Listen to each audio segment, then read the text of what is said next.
Drummer Dave Rahab here, and in this video I'm going to be teaching you how to do drum transcribing part 2. If you haven't seen part 1, you might want to go back and watch that one first because we're going to be continuing right where that left off.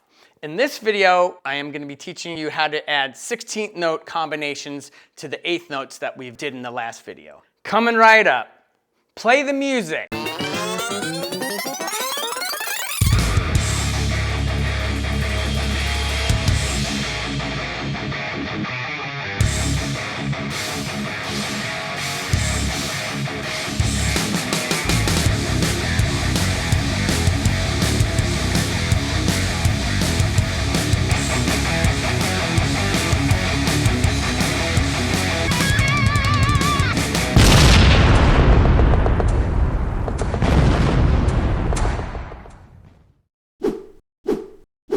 Oh yeah!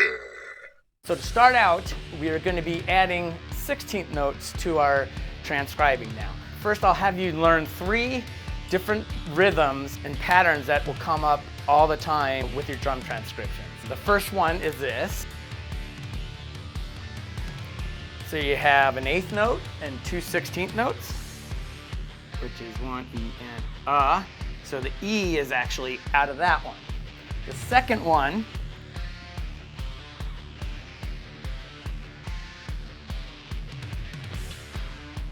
this one will be 2 16ths and an 8th note, and you have the 1 E and the and A.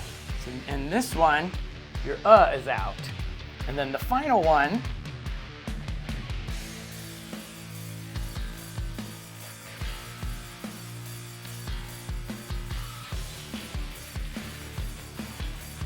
is 1 E and A.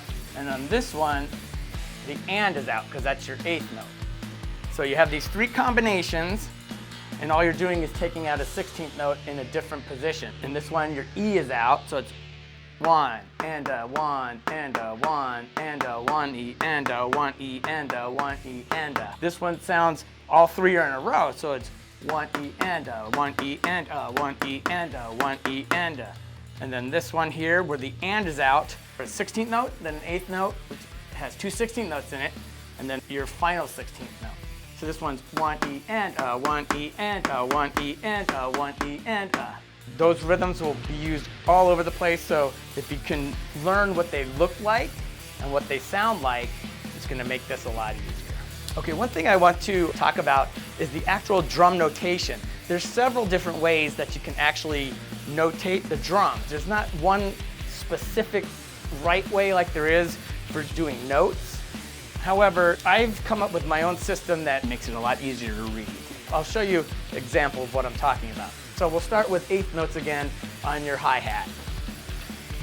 And I'm doing those on the top, space.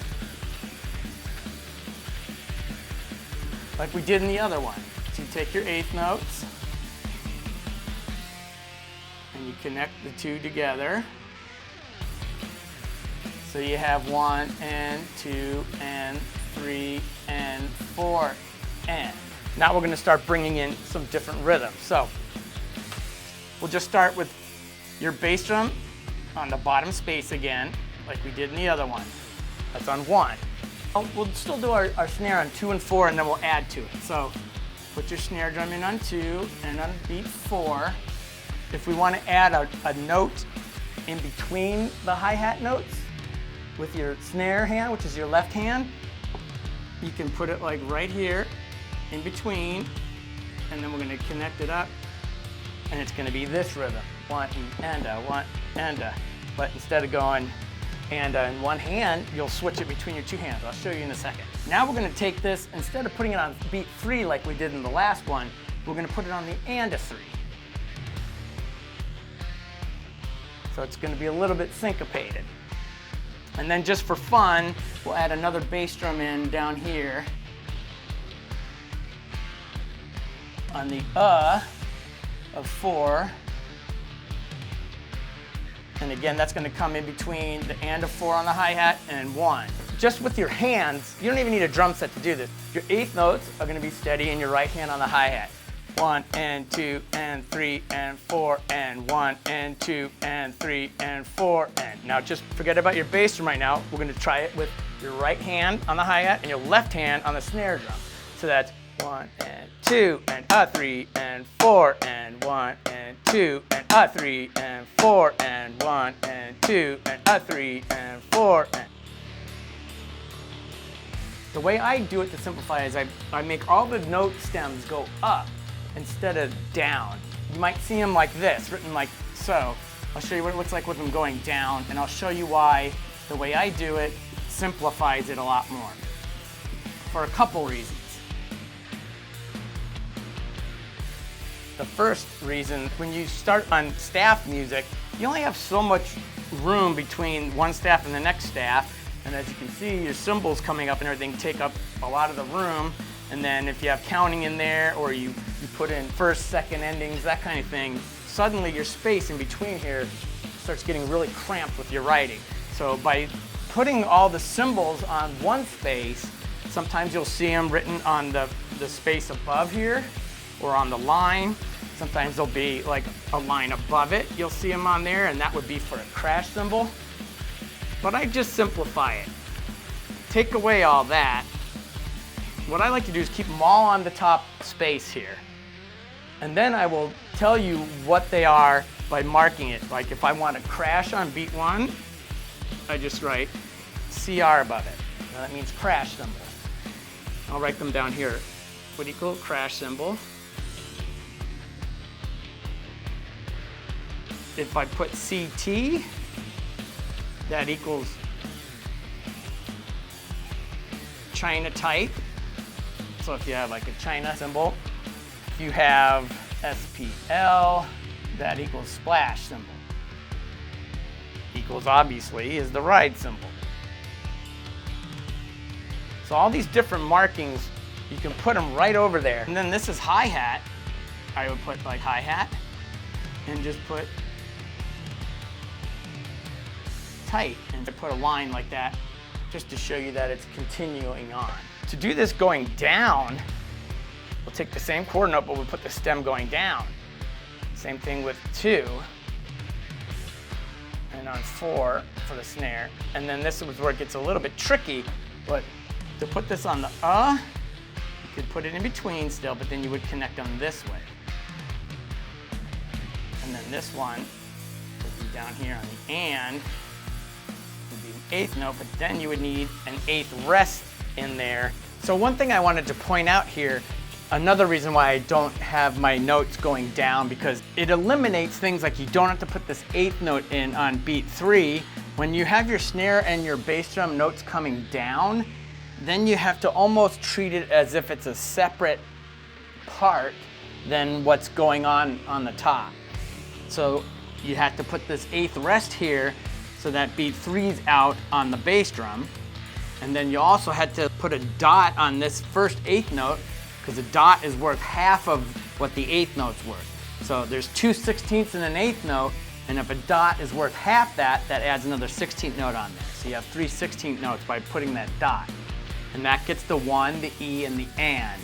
And then this last 16th note gets the But when you do them all going up, you don't have to worry about any of that, and it really simplifies it.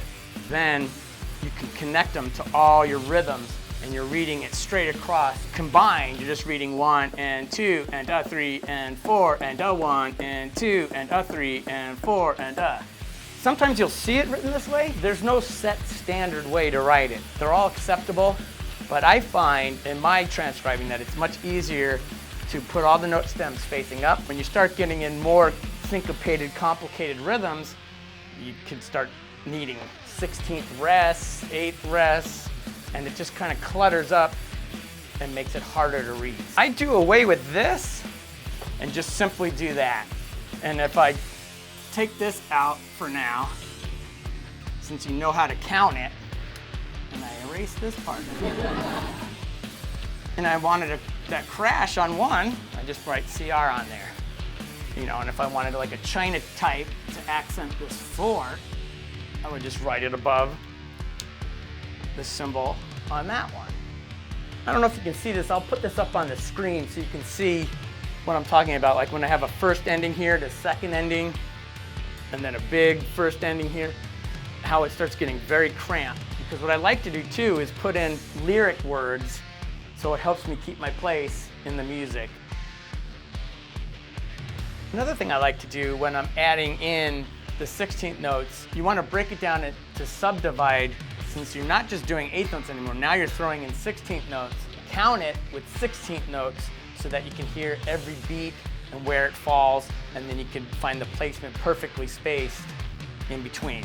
Because I don't know if you realize this, but when you're doing straight 16th notes, 1 E and 2 E and with your right hand and your left hand, 1 E and 2 E and 1 and so your right hand's already playing 8th notes. 1 and 2 and 3 and 4 and 1 and 2 and 3 and 4 and 1 E and 2 E and 3 E and 4 E and 1 E and 2 E and 3 E and 4 E and Sounds more difficult, but then you're subdividing it and breaking it down to your lowest denominator, which in this case is 16th notes. It's 1 E and 2 E and 3 E and 4 E and 1 E and 2 E and 3 E and 4 E and you can start to see where you could put an E right in between here. You could put an in there. You could put an E in here. You could put another E here, and here, and E here. There's limitless combinations. But you're all going to be using those 3 rhythms that I showed you earlier, and they'll all be combinations of those. So it's not as complicated as you think when you learn the basic rhythms and what they look like and what they sound like. So what you actually end up having here when you start adding in syncopations on the uhs or the e's, and it starts sounding like more of like a rock/funk beat. Okay, that brings me to my question of the day. What do you have trouble with when transcribing drum parts? What do you struggle with the most? Let me know in the comments below, and that way I can start tailoring my next videos that are following this up exactly what you need to learn. Please don't forget to subscribe to my channel. Just hit that red button right down there in the corner, and that way you will know as soon as my videos are released and you can check them out. Also, if you're getting a lot of value out of my videos, please hit that like button. Just smash it. Drummer Dave Rahab here, signing out. I'll see you in part 3. Take care and rock on.